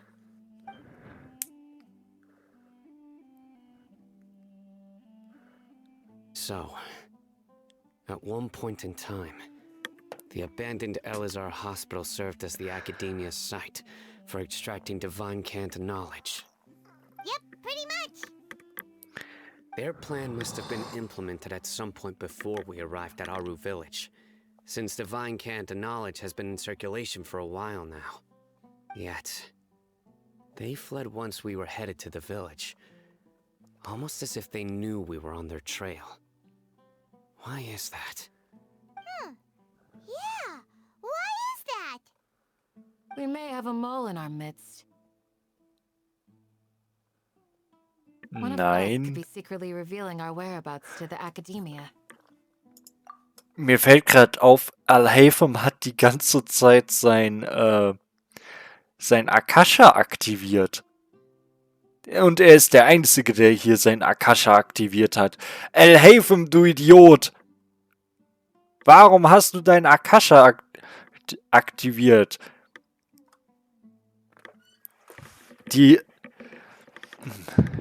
Da brauchen wir ja gar keinen Maulwurf, keinen Verräter. Are our friendships that shallow? Ja. Was für eine Freundschaft. Looks like none of you have realized wherein lies the issue. Hast du etwas herausgefunden? Sino, you're the reason why they can predict our movements. Aha! Wait, what's that supposed to mean? Choose your next words very carefully. It is simply a logical inference. I have my reasons. So what you're saying is, Sino's the mole. Interesting. Nein. And here I thought you were the most suspicious one, Alhaitham, since you were always acting alone. I know. You have a point. But I realized something as we were returning from the hospital. Sino isn't like any of us. What are you trying to say? Do you still remember who you are, General Mahamatra? As a Matra, you are no doubt privy to certain kinds of information. Before you can take action against someone, you are required to have all the facts available, including the less than savory details.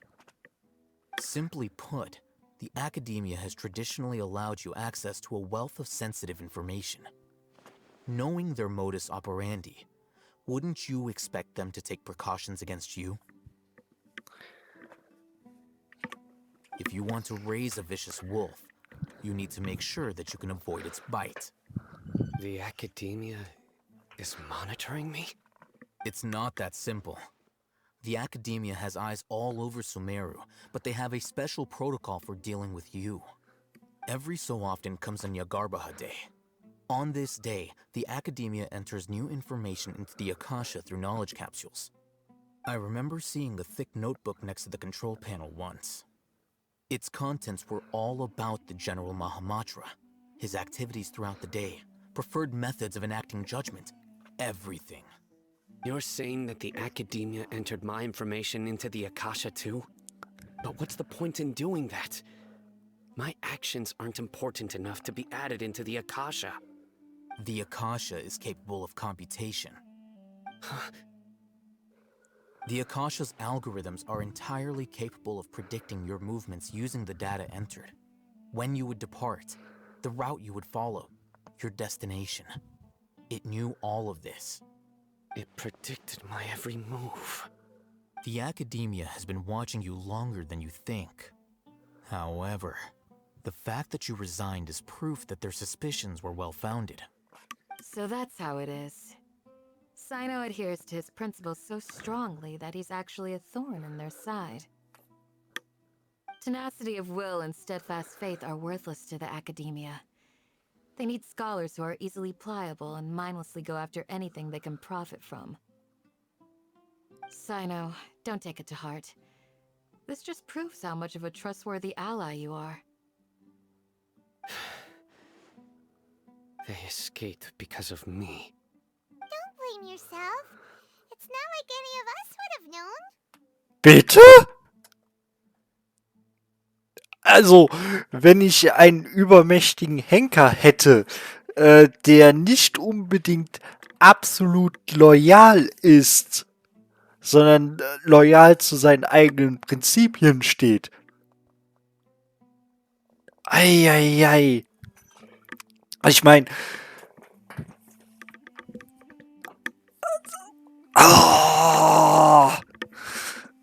natürlich sichert man sich vor solchen Leuten ab. Ei. In den großen Heldensagen, da haben sich ja sogar die Verbündeten der Helden vor diesen abgesichert oder es versucht, was ganz gerne mal auch sehr gut für die Könige war. Wenn die Helden halt aus irgendeinem Grund ausgerastet sind oder sowas. Also, ei.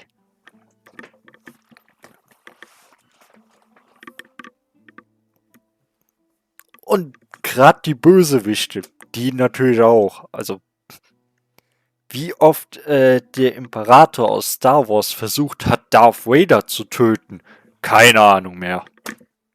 Also, nicht nur im Kanon, in Legends noch um einiges öfter.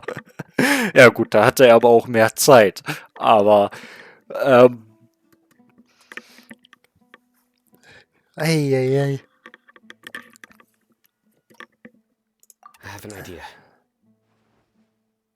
If they predicted my movements, then I might be able to guess where they went. Whoa, you bounced back fast. There is always an opportunity for safety after danger passes. Oh, so that's how it is! Paimon gets it now!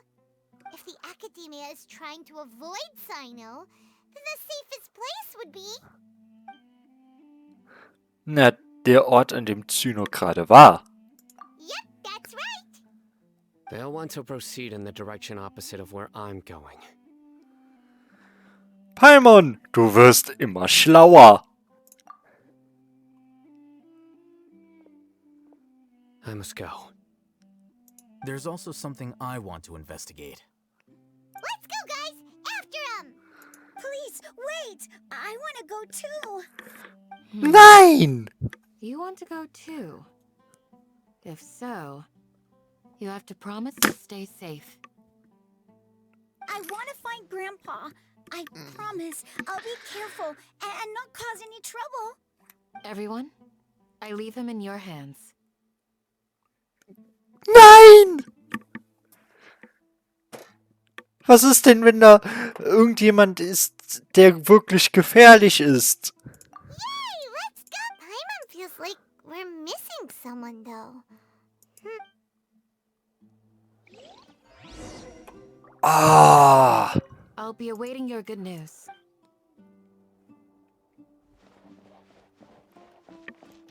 Das ist so ziemlich der sicherste Weg, den Jungen umzubringen. Oh Mann.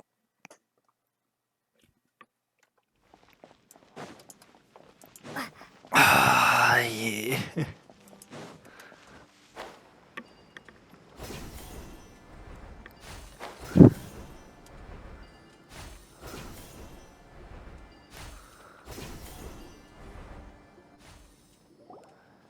So, where do we go from here? Cyno, ruf dir noch deinen bisherigen Weg ins Gedächtnis. Was macht Al-Haytham hier? Der hat doch gesagt, der will was Eigenes untersuchen. Yes. After leaving the village, we should head straight toward the desert.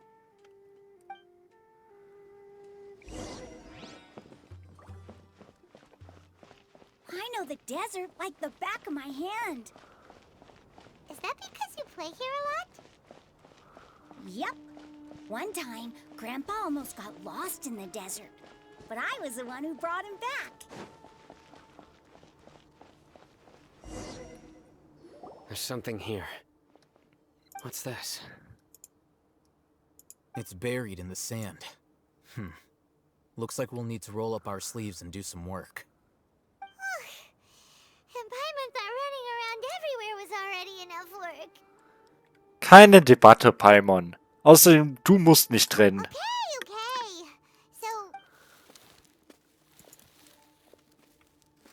These are likely fragments of an Academia-developed device, something akin to a headset. Looks like there were more than one village keeper. They must have been escorted this way because there are device fragments scattered around here. Let's split up and search the area. Chances are that... Oh, wir durchkämmen die Wüste. Is this what we're searching for? It looks kind of scary. This is definitely a device used to extract divine knowledge. How did it end up buried in the sand? That can't have been part of the plan. They must have been attacked along the way. Wait, what? Grandpa, I hope you're okay. Don't worry, your grandpa's gonna be fine. Razak didn't display any signs of starvation or dehydration, which means that they left fairly recently. We should be able to catch up. One more thing. Given that the device had been entirely covered by sand, I believe the attack must have happened prior to the sandstorm. Ja, glaube ich auch. Let's keep going. They can't have gone far. But running on sand is so tiring.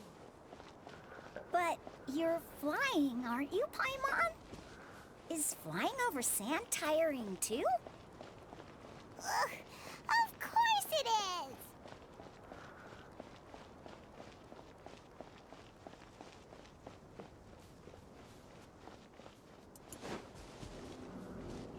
Ach so, da oben. Nee, vergiss es.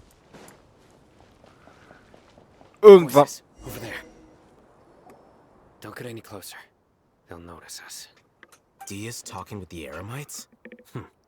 Very interesting. Let's listen in. If you had informed me sooner, there'd be plenty of room for us to... You're one of us. We would never lie. Scholars. You don't know as much as I do. Need me to... I knew it. That's our Dia. Dia? Why would you? Dia! Ah! Hey, what are you doing? Huh? Idiot. Didn't you say you'd help me find Grandpa? Why are you on their side? Well, look who's here. Ain't that something? This complicates things. You've betrayed Aru village? Nein, hat sie nicht. So, this is the great General Mahamatra. Dear, you'd be better off as my assistant than hanging around with this motley crew. Seen for yourself, I have the means and methods, and my ideals are far more admirable than theirs. I'm not the type that's easily swayed, Raman. You of all people should know that. Wait, what's going on, Dia? Whose side are you on here? Shut it, Paimon. It doesn't matter. Whichever side you pick, nothing can deter us from the grand mission of resurrecting King Deshret.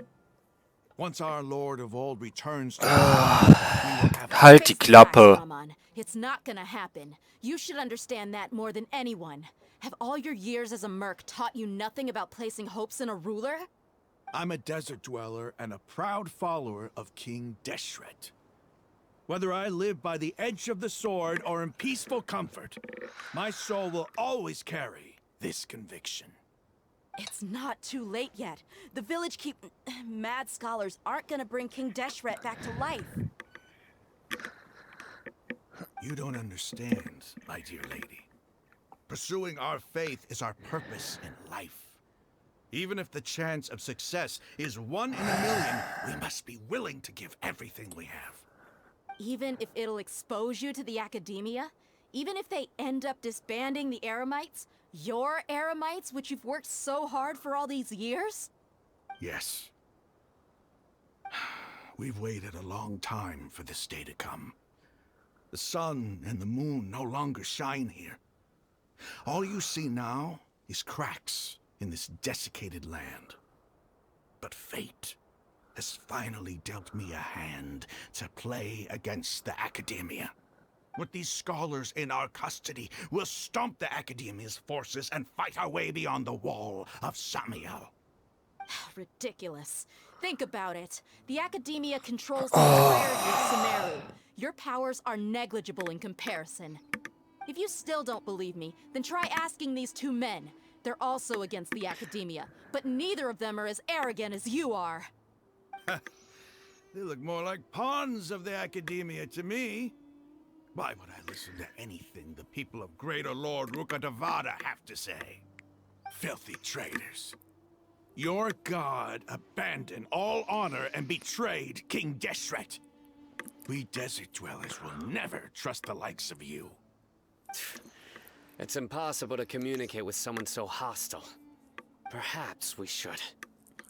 Do you really believe that by kidnapping the scholars, you'll be able to negotiate with the Academia? I'll helfen. These people have no value as bargaining chips, but I could be persuaded to take their place as your next hostage. These scholars were exiled from the Academia. I, on the other hand, am their current scribe, and will be a much greater asset to you.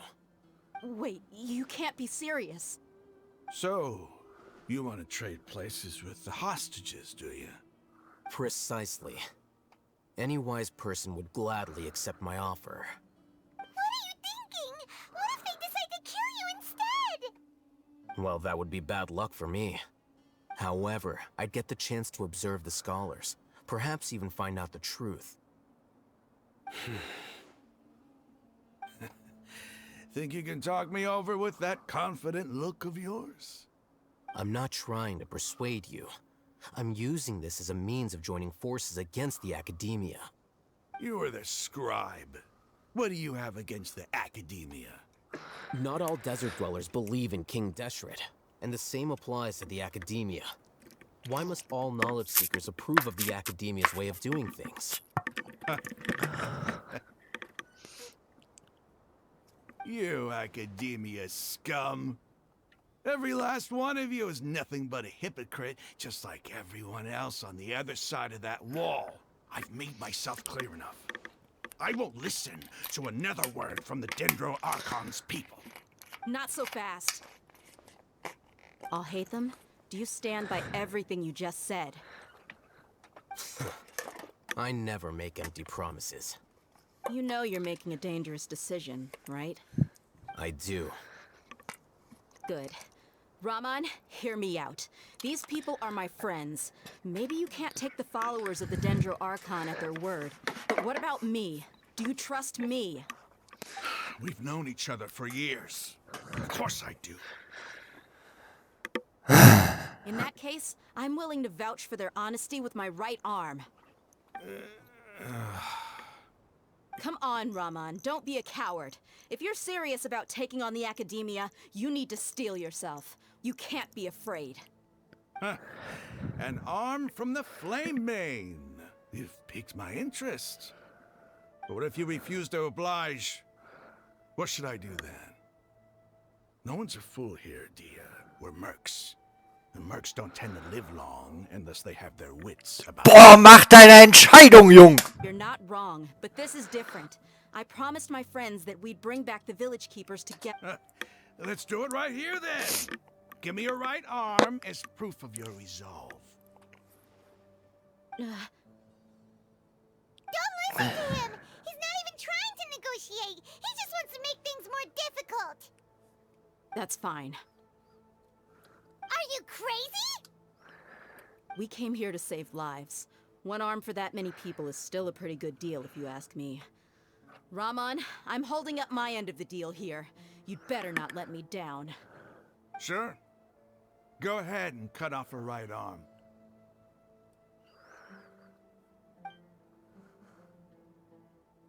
No! Dia! What are you gonna do? Think of something! You don't have to go this far. That's not for you to decide. Do it! Oh, sag nicht der, tu was. Oder lass es. Oh.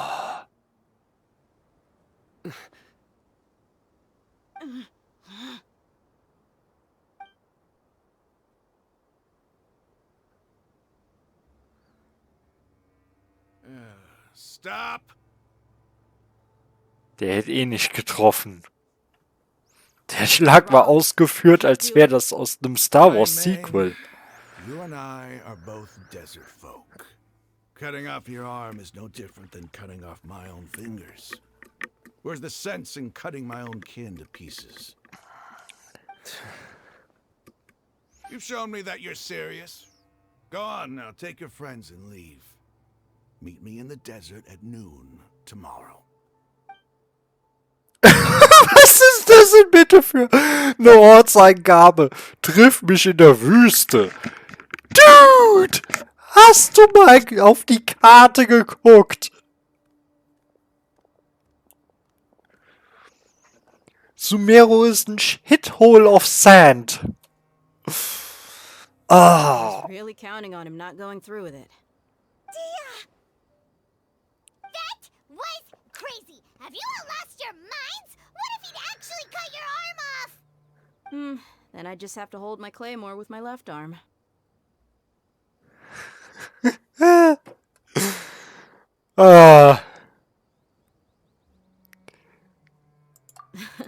Okay, I'm sorry. Don't ever make a promise like that again. I can deal with the likes of them. If it came down to it, you would not lose to them either. I don't doubt it, Sino. But this is about more than me and them. There's a lot more where they came from. Even if we got rid of one bunch of radicals, there are others out there. Wiping them out would do more harm than good. As you wish. I'm sorry, Dia. I should have stayed put and listened. I should have trusted you. It's okay. I promised you I'd help find your grandpa, so I'll do whatever it takes. Whatever it takes? You just might be scholar material. Huh? Are you serious? The Eremites once said that I was a lunatic. Perhaps a little madness is essential to be successful in research. Why does it feel like he's using his praise for me as an excuse to brag about himself? Das ist nur sein Objektivismus. Achte nicht drauf. Okay, let's get moving.